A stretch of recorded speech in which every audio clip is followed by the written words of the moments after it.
Hi అండి, నేను మీ కుమార్ని. ఈరోజు వీడియోలో డ్రై ఫ్రూట్స్తో బర్ఫీని ఎలా ప్రిపేర్ చేసుకోవాలో చూపించబోతున్నాను. ఇది రోజుకోటి తీసుకున్న చాలా బలంగా ఉంటుందండి. ఇంకెందుకు లేట్ చేయడం, దీన్ని ఎలా ప్రిపేర్ చేసుకోవాలో చూసేద్దాం. అలాగే మీరు మన ఛానల్ని ఇప్పుడే చూస్తున్నట్లయితే ప్లీజ్ సబ్స్క్రైబ్ చేసుకొని సపోర్ట్ చేయండి.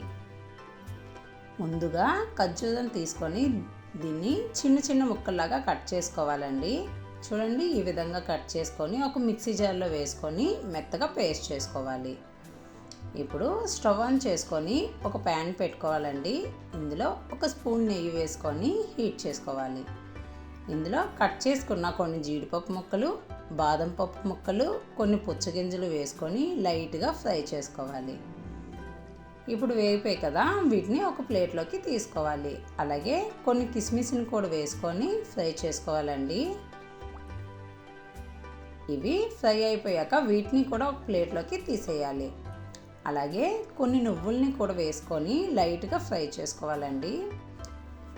ఇవి కూడా ప్లేట్లోకి తీసుకోవాలి. అలాగే కొన్ని గసగసాలు కూడా వేసుకొని లైట్గా ఫ్రై చేసుకోవాలి. వీటిని కూడా ఒక ప్లేట్లో తీసుకోవాలండి. ఇప్పుడు ఒక స్పూన్ నెయ్యి వేసుకొని మిక్సీ చేసుకొని పెట్టుకున్న ఈ ఖర్జూరాన్ని ఇందులో వేసుకొని దీన్ని కూడా ఫ్రై చేసుకోవాలి. ఇలా చేయడం వల్ల బర్ఫీ అనేది పచ్చివాసన లేకుండా మంచి టేస్టీగా ఉంటుందండి. ఒకవేళ మీకు నెయ్యి చాలకపోతే ఇంకొక స్పూన్ నెయ్యి వేసుకొని వేపుకొని పెట్టుకున్న ఈ గింజల్ని కూడా ఇలా వేసుకొని వీటన్నిటినీ కూడా బాగా కలిసేటట్లుగా బాగా కలుపుకోవాలి. ఇప్పుడు స్టవ్ ఆఫ్ చేసుకొని ఇది కాస్త చల్లార్చుకోవాలండి. ఇప్పుడు వీటిని వీడియో క్లిప్లో చూపించిన విధంగా ఇలా రౌండ్గా రోల్ చేసుకోవాలండి.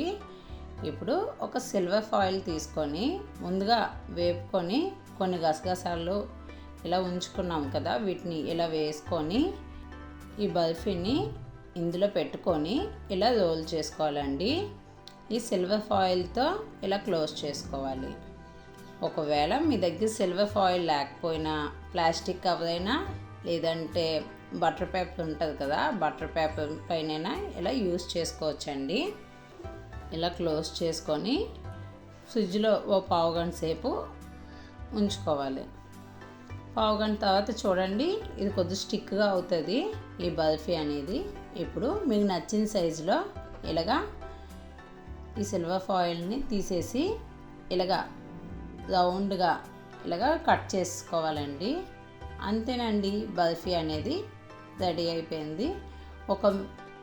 ఒకవేళ మీకు లడ్డూల్లా కావాలనుకుంటే వీటిని ఇలా చిన్న చిన్న లడ్డూల్లాగైనా మీరు ప్రిపేర్ చేసుకోవచ్చు.